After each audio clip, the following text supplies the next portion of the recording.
you trained SHADOWFAX for Lord of the Rings. How many SHADOWFAX horses were there? Two. Two. Okay. But well, we used as many as 6 white horses. Okay. But we had 2 that I could work close up or far away or whatever.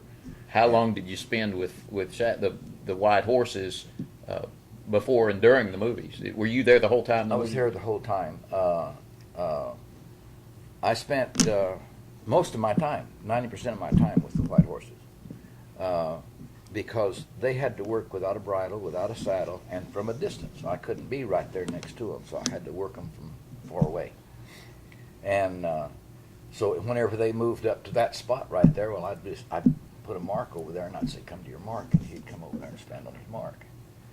And then if I wanted to move him, then I had to turn him or whatever. I would pull him off the mark, which was hard to do sometimes, but because you stress that mark is yours, you don't move. And then sometimes I'd have to pull him off of it. And so anyway,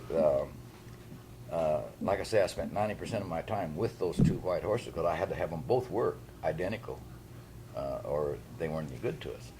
And then I spent time, I had 9 falling horses, so they would run and fall. Then I had 11 rearing horses that would rear.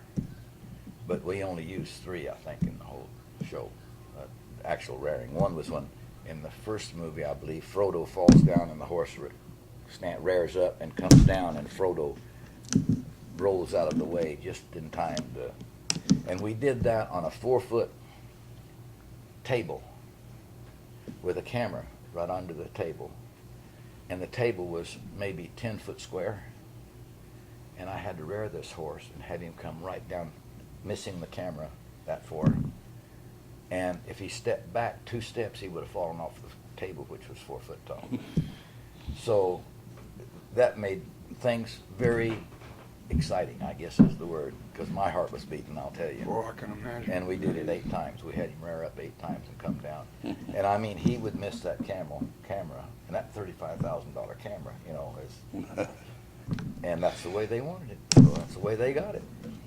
But after the 8th time, I said, if you ain't got it now, you ain't gonna get it. So I quit, because my heart couldn't stand it. But we did things like, I mean, well, that was in the first movie, and in the second movie, of course, we had a couple of fallen horses, I think, in it, and then one other horse reared, and then we had, here was one of the things they pulled at me.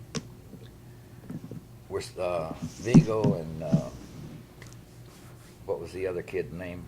Orlando. They were supposed to come up to this cave, and the horses are supposed to spook and run away. Well, we did it in rehearsal. The horse is supposed to rear up and jerk away and go. And so we get ready to do it, and what do? They turn on one of them great big giant fans in the back of that tunnel.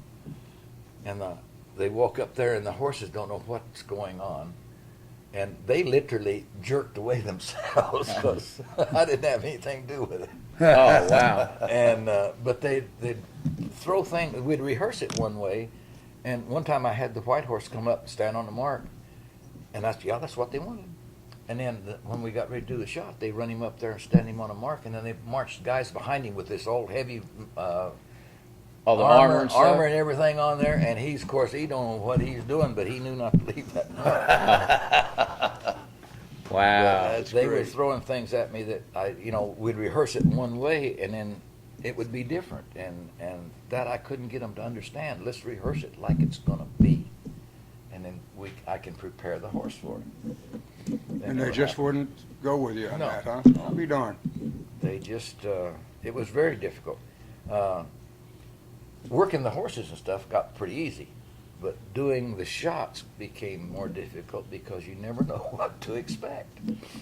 And That's anyway, why. we got through it, and I'm happy with it. And Boy, everybody's Yeah. fabulous It was a big piece of deal. work, yeah. It really